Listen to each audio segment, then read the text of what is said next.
Hi there, hi there, hi there, hi there, hi there. Oh, you're there. Okay, we'll talk to you. I want to talk about a book that I heard rather, recently. The name of it was I Escaped from Auschwitz.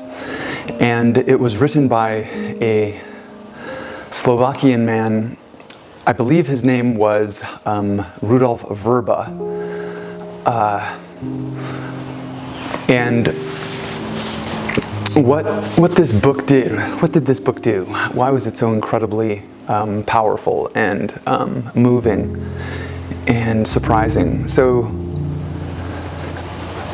one of the reasons it was because as I was listening to this book, I had already read a lot of books on the Holocaust, and this part of history has been very important in my thinking and in my philosophy of life. I don't know why it is that way. I think part of it might be that when you, I don't know, it's something kind of mysterious to me. But I was going to say part of it may be whenever you are drawn to something and read about it and learn about it on multiple levels from the perspective of many different people, I think what happens is that it kind of weaves its story and its impact into your being, and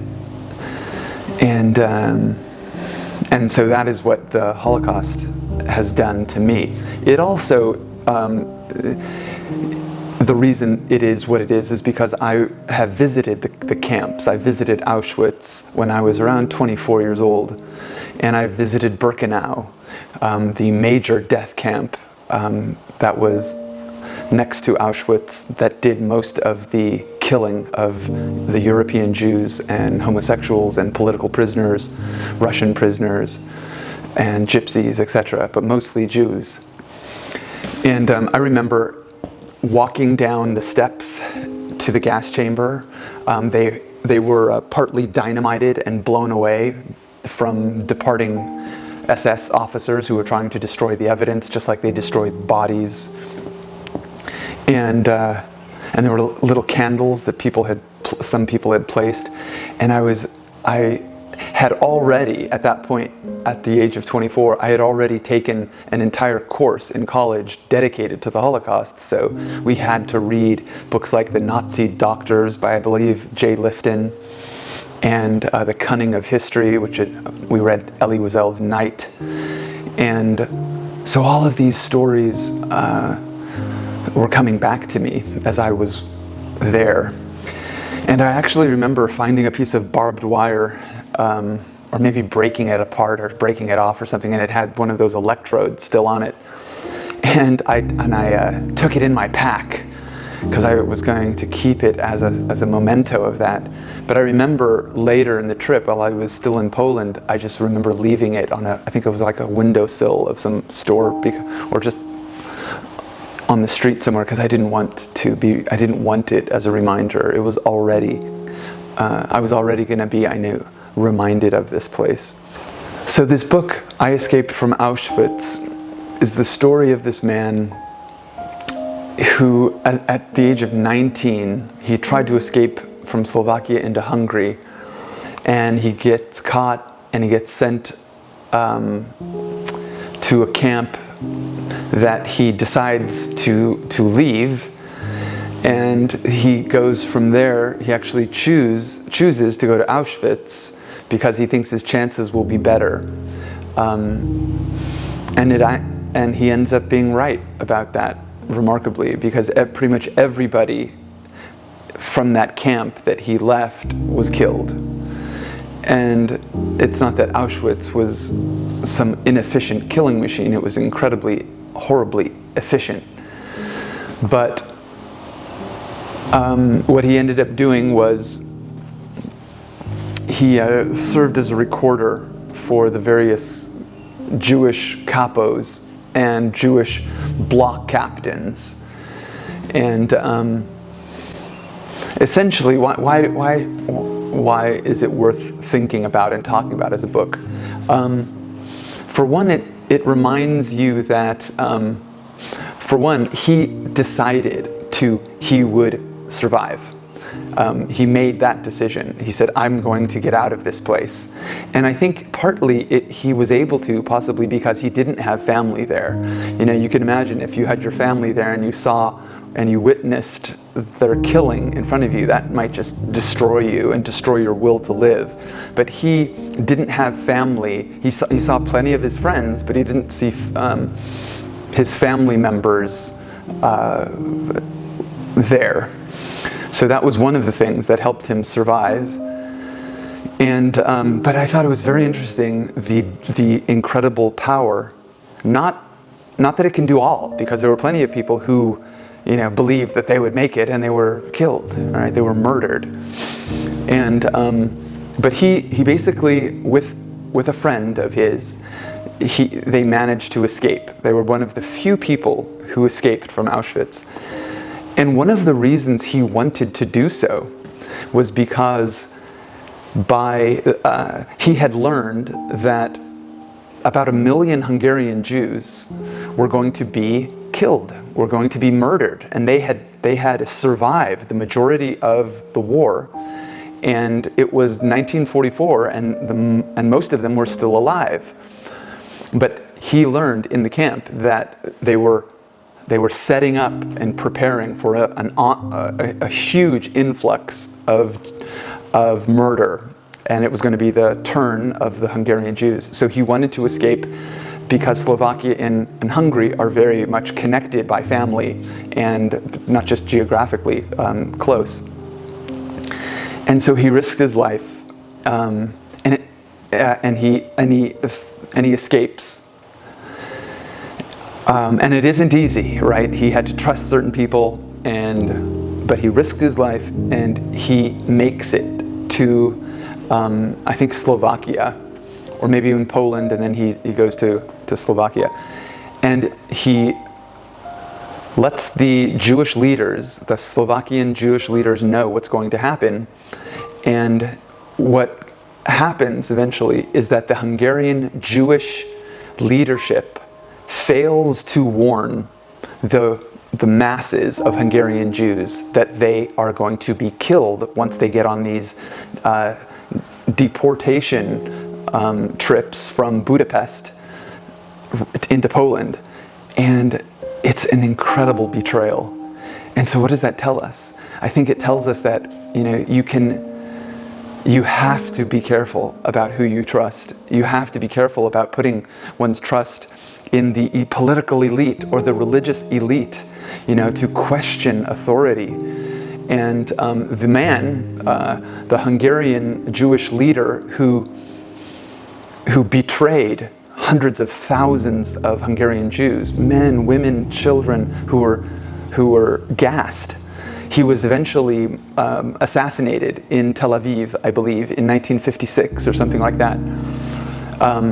As you can imagine, there were hundreds of thousands of people who, once they learned that he was responsible for saving something like 2,000 Hungarian Jews, and the rest of them, you know, 700,000 were murdered. And why? In part because despite incredibly brave escapes, which only happened as a result of, you know, incredible sacrifice by multiple people to get somebody to be able to tell the truth about what was happening, you know, even then, the leadership betrayed the people.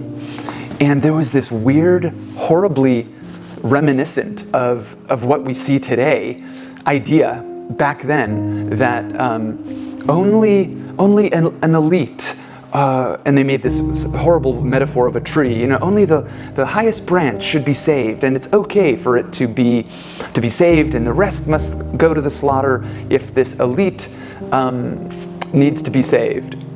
And so, you know, it was just incredibly sad that is part of the story. And I didn't really know that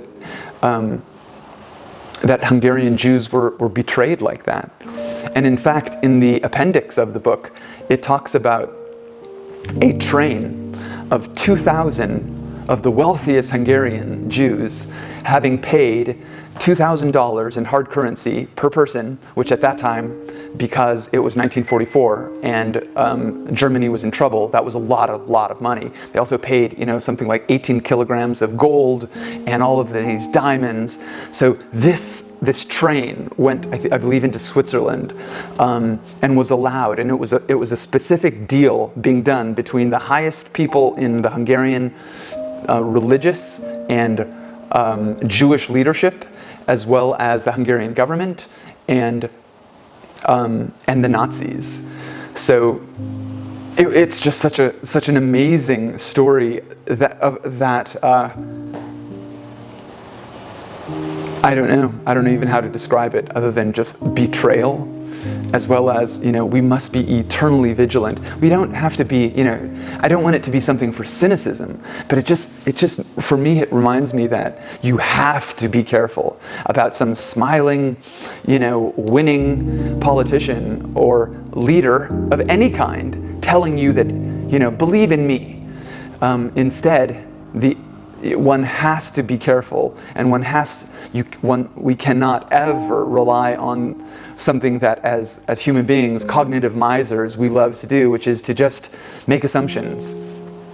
And as a dad, as a father, I can imagine, the sense of betrayal, thinking that you were going to go to some resettlement camp and then finding out that you've been lied to and that your life means nothing to some people.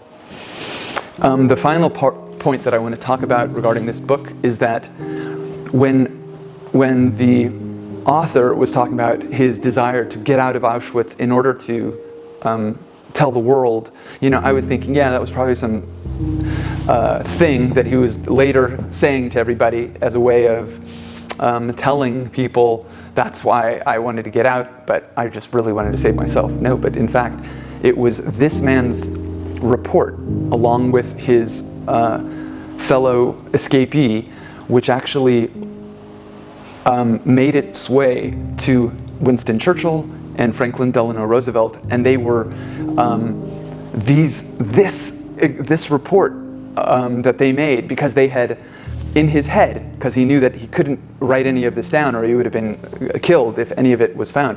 He meticulously kept records of how many people were killed and from what areas. And so when he got out, he was able to say these things, from memory, remarkably, and they correlated with the deportations of like from France and of Belgium and of Holland. And so the people who were trying to verify whether he was telling the truth realized this man actually escaped from Auschwitz, and he knew what happened. And so in 1944, early in 1944, the Allies knew what was happening, and yet too little was done. And so that is the incredible story, I Escaped from Auschwitz, which is on Audible. And I will tell you that there were parts that I had to stop. It was way too hard to listen to the whole thing, and I couldn't. I had to stop myself and pace myself. Otherwise, it was just too much.